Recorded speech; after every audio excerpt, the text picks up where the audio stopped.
তো দেখে, লাগলো তো ভালো। 31তম কলকাতা ইন্টারন্যাশনাল ফিল্ম ফেস্টিভ্যালে উদ্বোধন হয়ে গেল এবং এখানে আমরা অনেক বছর পর আমাদের সবার প্রিয় জিদ্দাকে দেখতে পেলাম ভাই। দেখে মনটা খুশি হয়ে গেল এবং খুশি হওয়ার কারণ হচ্ছে ভাই, কিছুদিন আগে জিদ্দাকে আমরা ভাই দেবের সাথে দেখতে পেয়েছিলাম একটা বিজয় সম্মেলনীর অনুষ্ঠানে। জিৎ দেব একসাথে আবার তোমার এই অনুষ্ঠানে, উদ্বোধনী অনুষ্ঠানে জিৎ দেব, প্রসেনজিৎ চ্যাটার্জি একসাথে বসে রয়েছে। দেখতে ভালো লাগে ভাই, মনে হচ্ছে যেন সব কিছু আবার ব্যাক হচ্ছে ভাই, সব কিছু যেন একসাথে আবার আসছে এবং মনে হচ্ছে ভাই একটা ভালো কোনো সাইন যে এরা একসাথে ফিরতে পারে। যেহেতু জিৎ এতদিন ধরে নিজেকে আইসোলেট করে রাখতো, একটু আলাদা করে রাখতো, এরকম ধরনের কিছু অ্যাটেন্ড করতো না। এখন রিসেন্টলি জিদ্দা খুব অ্যাক্টিভ হয়ে গেছে, নিজের সোশ্যাল মিডিয়া বলো বা তোমার এই অনুষ্ঠানে যাওয়া বেশি দেখা যাচ্ছে। ঠিক আছে, আগে কিন্তু দেখা যেত না। রিসেন্টলি আমরা এই 1 মাসের মধ্যেই দুজনকে একসাথে দেখতে পেলাম।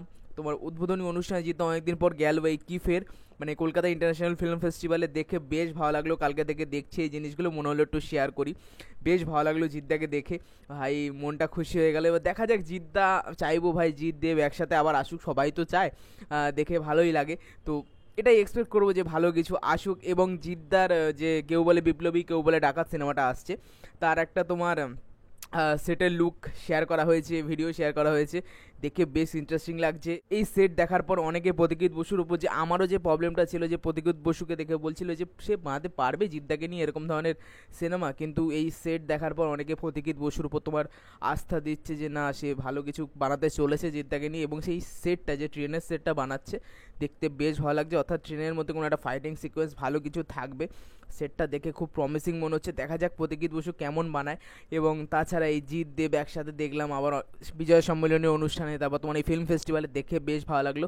হোপ ফর দ্য বেস্ট, দেখা যাক এরা দুজনে একসাথে আসে নাকি। চাইবো একসাথে আসুক, কারণ অনেক বছর হয়ে গেল ভাই, যেখানে সালমান খান, শাহরুখ খান এরা একসাথে হচ্ছে, সেখানে দেবজিৎ কেন হবে না? যেখানে এত ছোট ইন্ডাস্ট্রি হয়ে গেছে আজকাল, দেবজিৎ ছাড়া আর কেউই নেই। দুজনে একসাথে হলে বেস্ট হয়। বারবার না হোক, আবার 2-3 বছর পর হোক, দেখা যাক। Hope for the best. দুজনকে বারবার দেখা যাচ্ছে।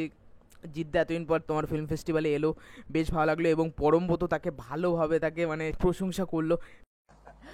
We are also graced on the dais by the ever magnetic Jeet Madnani. Let's hear it for him. বেশ ভালো লাগলো ওটা দেখতে। ভিডিওটা আমি শেয়ার করে দিয়েছি, অবশ্যই দেখো। এবং ভালো লাগলো, তোমাদের কাদের ভালো লেগেছে নিশ্চয়ই কমেন্ট করে জানিও। আর ভিডিওটা ভালো লাগলে লাইক করো, কমেন্ট করো, আর চ্যানেলটাকে অবশ্যই সাবস্ক্রাইব করে দিও। টাটা।